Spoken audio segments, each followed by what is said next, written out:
kalau kita bicara tentang continuity of midwifery care, kalau kita bicara filosofi, kita akan bicara tentang sosok bidan itu sendiri, bahwa seorang bidan itu melakukan asuhan ataupun melakukan pelayanan kebidanan itu mengacu kepada filosofi.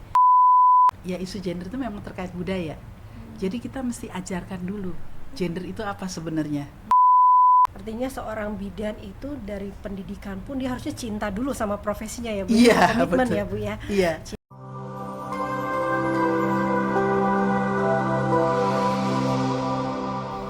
Assalamualaikum warahmatullahi wabarakatuh. Halo sahabat WRHC. Berjumpa lagi kita di podcast Women Reproductive Health Center bersama saya Erika Yulita. Pada sesi kali ini kita akan membahas tentang peran penting pendidikan dalam mendukung Women Reproductive Health Center. Dalam dunia pendidikan, continuity of midwifery care dianggap sebagai salah satu elemen kritis dalam mencapai hasil yang baik bagi kesehatan ibu dan anak. Continuity of midwifery care mengacu pada asuhan yang konsisten dan berkesinambungan, terutama dalam pelayanan kebidanan. Peran dimainkan oleh pendidikan kebidanan dalam mendukung dan mengembangkan continuity of midwifery care menjadi semakin penting seiring dengan perubahan dan tuntutan asuhan kebidanan yang lebih holistik dan personal. Pada kesempatan kali ini, kita tidak hanya membahas tentang continuity of midwifery care, namun lebih spesifik kita akan melihat bagaimana kaitan midwifery, continuity of care di dalam asuhan kebidanan yang responsif gender. Dan pada hari ini, pada sesi kali ini, sudah hadir bersama kita narasumber kita, seorang praktisi, seorang akademisi, dan tentu saja seorang pemerhati kesehatan perempuan yang sangat banyak perannya di dalam meningkatkan kesehatan perempuan dan terutama terkait dengan isu-isu gender. Dan saya perkenalkan mungkin sebelumnya dengan Ibu Dr. Indra Supradewi. Ibu, apa kabar Ibu? Baik, selamat siang. Senang sekali Ibu dapat hadir di podcast WRHC pada hari ini. Seperti yang disampaikan tadi bahwa kita akan banyak sekali membahas tentang peran pendidikan. Nah, mungkin seperti sahabat WRHC ketahui juga bahwa Ibu selain seorang akademisi, ya tentu saja di Poltekkes Jakarta 3 ya Bu, Ibu juga seorang pemerhati kesehatan perempuan, terutama terkait dengan kesehatan dan isu-isu gender yang ada di masyarakat.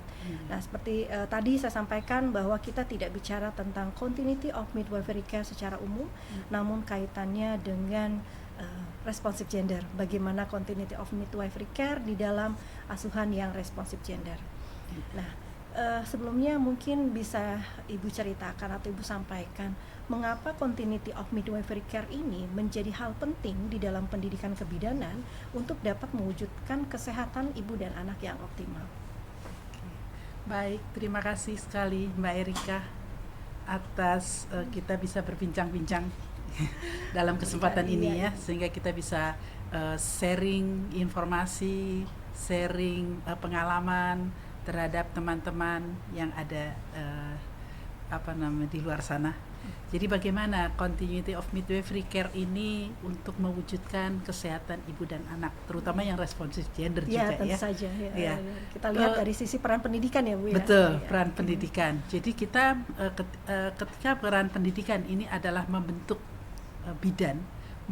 bidan yang berkarakter gitu ya. Jadi yang berkarakter, yang responsif gender.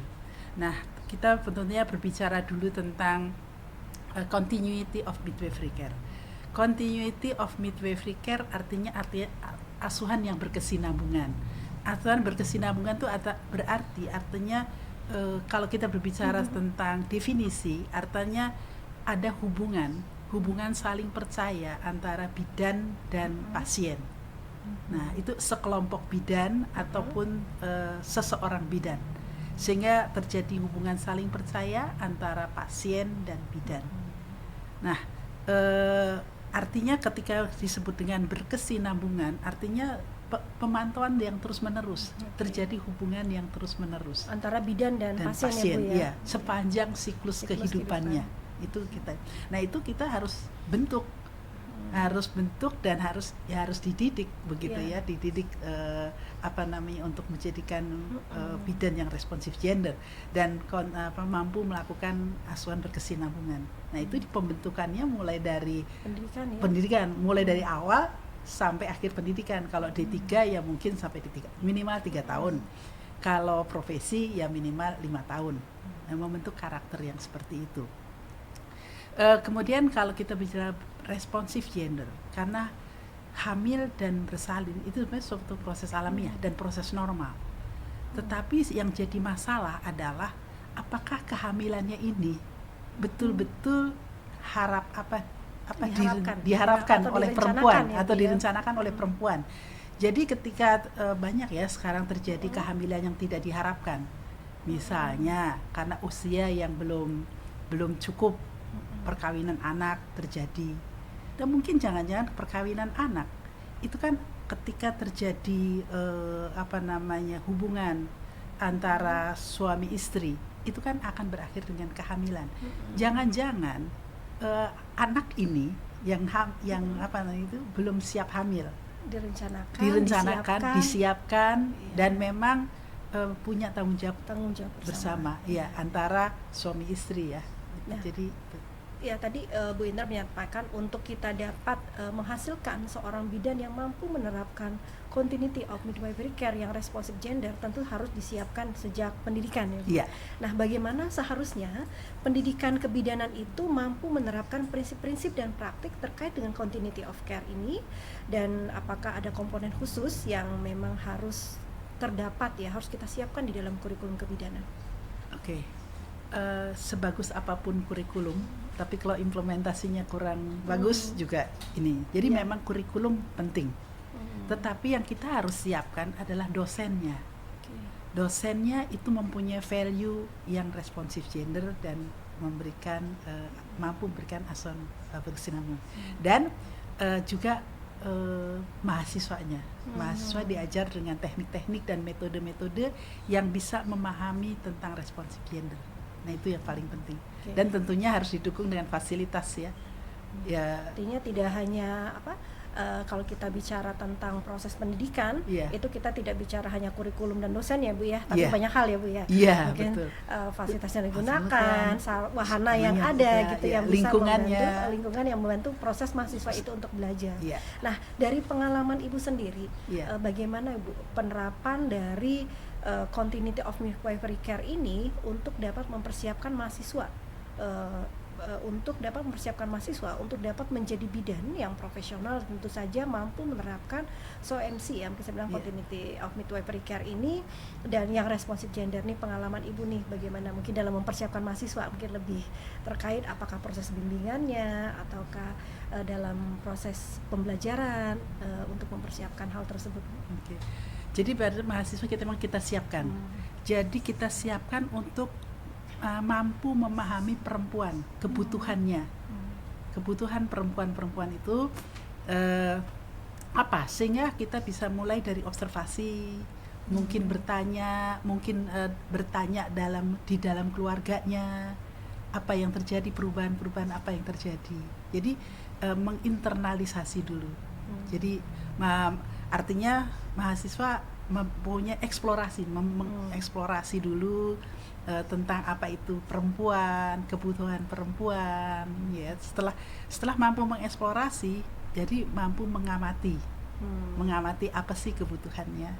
Kemudian baru tahap berikutnya baru mencoba mensimulasikan di laboratorium, kemudian mampu berpartisipasi, kemudian baru mampu mungkin mendeseminasikannya, melakukan. Artinya dalam mempersiapkan mahasiswa untuk dapat menerapkan continuity of midwifery care ini, mahasiswa lebih baik dikenalkan ya Bu, terlebih dahulu untuk lebih memahami bagaimana perspektif perempuan sendiri ya, dan lebih mengetahui apa yang diinginkan perempuan, kemudian lebih tahu apa sih asuhan-asuhan yang sebenarnya yang diinginkan, kemudian baru coba untuk mengeksplor kembali. Betul. Baik. Nah, jadi paham dulu. Paham dulu. Jadi setelahnya mereka sebelum dapat melakukan, mereka tahu dulu ya Bu, apa sih yang menjadi kebutuhan yang diinginkan oleh perempuan dalam melakukan asuhan kebidanan. Nah Bu, tadi disampaikan bahwa dalam pendidikan kebidanan continuity of care ini menjadi bagian penting yang kita insertkan ya Bu ke dalam kurikulum. Selain itu Bu, apakah ada pelatihan atau mata kuliah tertentu yang diperlukan oleh pendidikan bidan yang lebih spesifik mungkin dapat kita masukkan ke dalam kurikulum pendidikan, di mana kemampuan itu dapat membantu terkait dengan tadi Ibu sampaikan kemampuan responsif gendernya, kemudian kemampuan dalam menerapkan continuity of midwifery care-nya sendiri. Ada nggak Bu, ada mata kuliah khusus atau mungkin selain di pendidikan nanti mereka perlu didukung oleh pelatihan-pelatihan apa gitu Bu?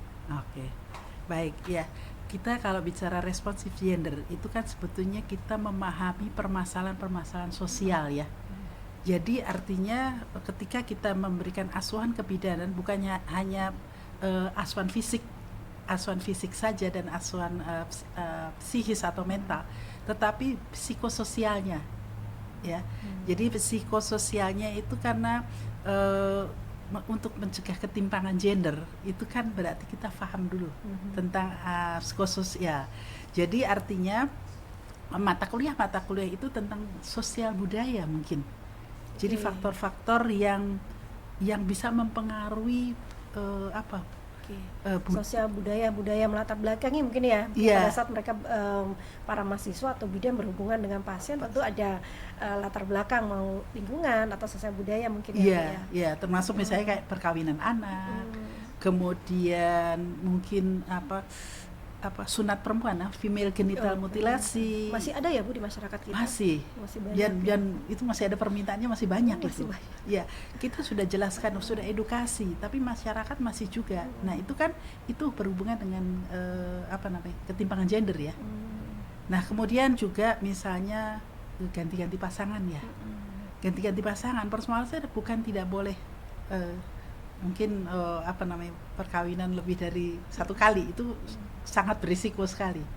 Nah, itu bagaimana memahamkan masyarakat untuk mencegah terjadinya penularan infeksi menular seksual, HIV terutama.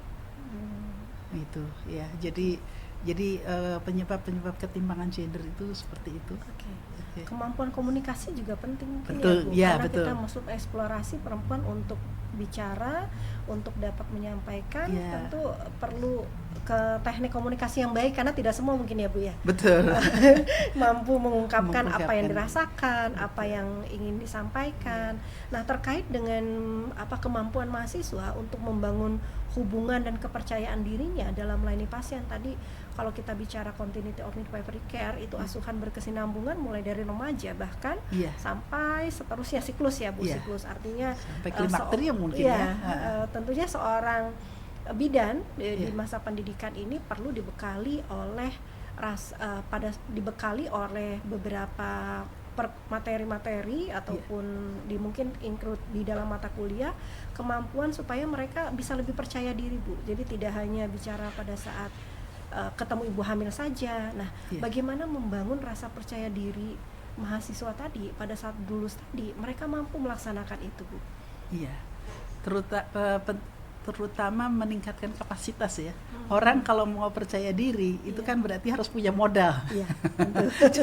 Jadi harus punya modal. Salah ya Bu ya, percaya diri tapi nggak punya apa-apa. Modal ya. Jadi artinya keilmuannya, kemudian keterampilannya, kemudian bagaimana performance-nya itu. Jadi nilai-nilai yang ada di dalam ada di dirinya. Begitu. Jadi juga sosial bukan hanya budaya tapi juga keyakinan itu kan sangat besar sekali pengaruhnya keyakinan yang dianut di dalam keluarga. Jadi berangkat dari keluarga juga.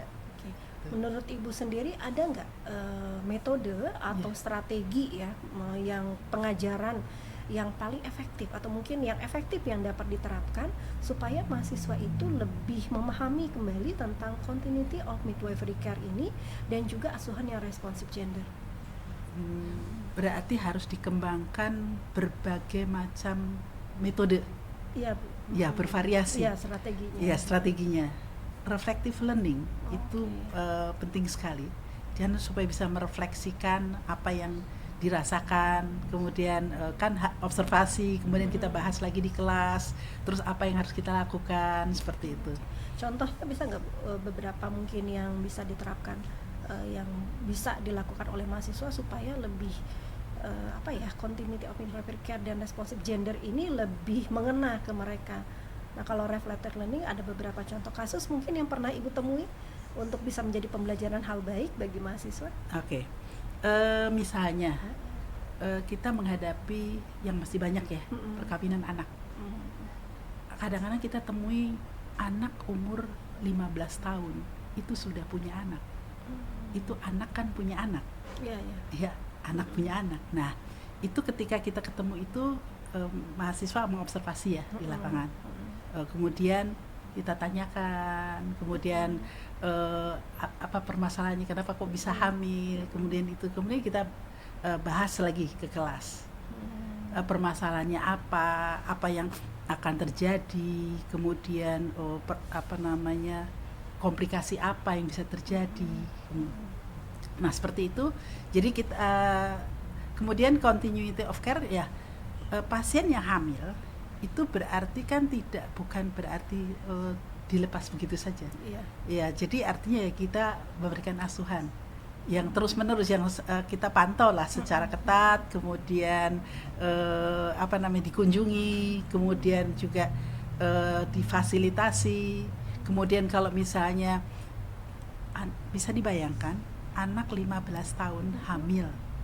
Nah, udah terlanjur hamil, kita harus bagaimana cara merawat anaknya ini. Nah, itu berarti kan harus diedukasi. Yang diedukasi bukan hanya mungkin anaknya, mungkin keluarganya kali ya. Gitu. Jadi bagaimana dia nanti harus merawat dirinya sendiri, kemudian bagaimana merawat anaknya. Nah, itu kita ajarin.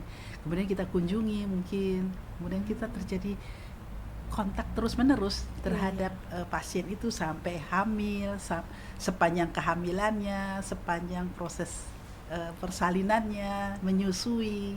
Nah, itu terjadi terus-menerus lah gitu. Jadi supaya ada kontak. Berarti dalam hal ini peran seorang dosen penting ya Bu ya, untuk benar-benar memahami continuity of care ini, continuity of midwifery care ini, sehingga dapat menyampaikan ke mahasiswa apa yang harusnya mereka lakukan dan bisa mengamati apa yang dikerjakan mungkin ya oleh mahasiswa. Mungkin selain dari dosennya sendiri, di pendidikan kan kita punya beberapa ya Bu. Bisa di pendidikan kan untuk bimbingan ini tidak hanya dosen ya.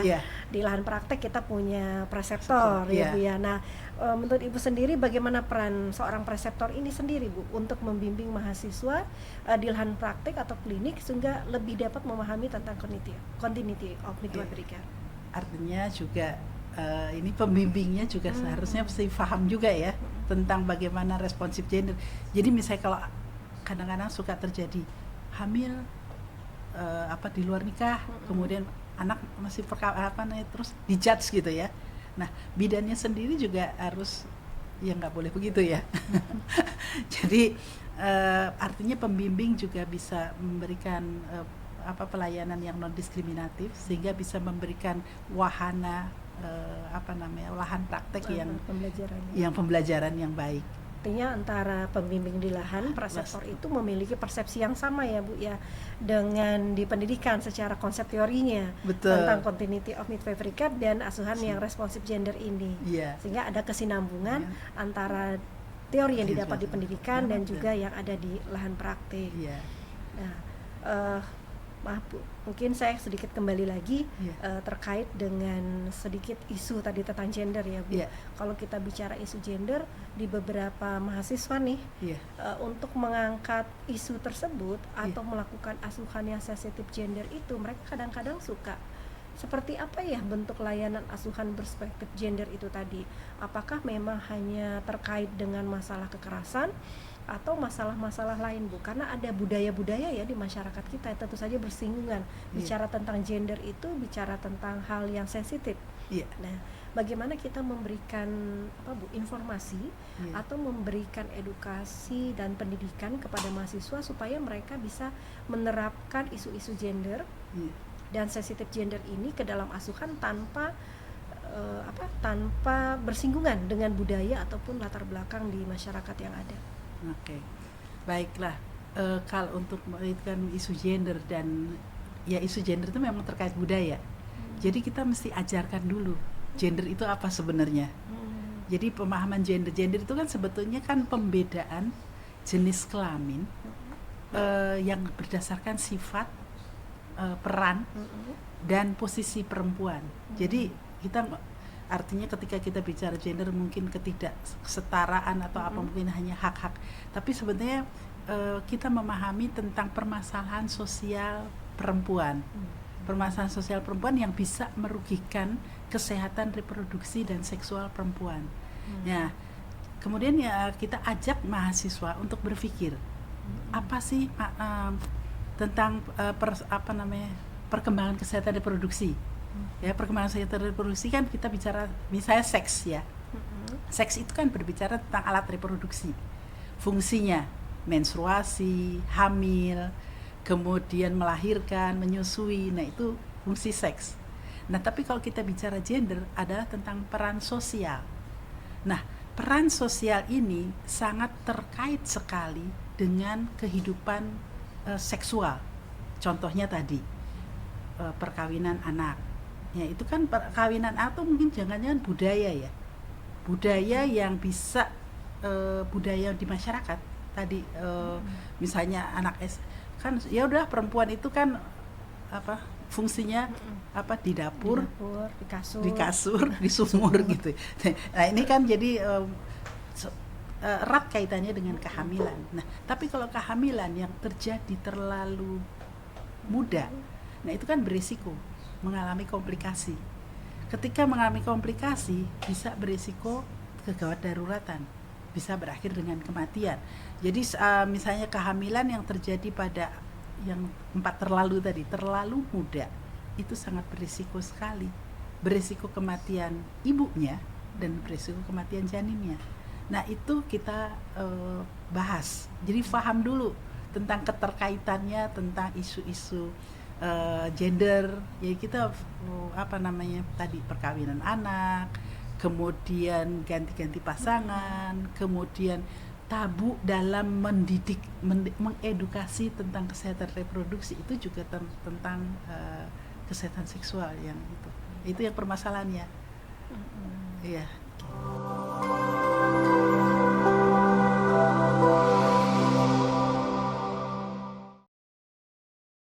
Jadi sebetulnya continuity of midwifery care ini hal yang sangat penting sekali untuk memberikan asuhan yang berkesinambungan tadi, yang berkelanjutan, jadi nggak putus. Tidak semua, bukan tidak ya Bu, mungkin kurang, bukannya belum tidak semua. Ya, Bu? Belum semua, Nah, bukan kalau belum ya, kalau tidak enggak ya Bu ya, Yeah. Tapi mungkin belum semua pendidikan kebidanan ini sudah melakukan ataupun menerapkan continuity of midwifery care dalam pendidikan kebidanan.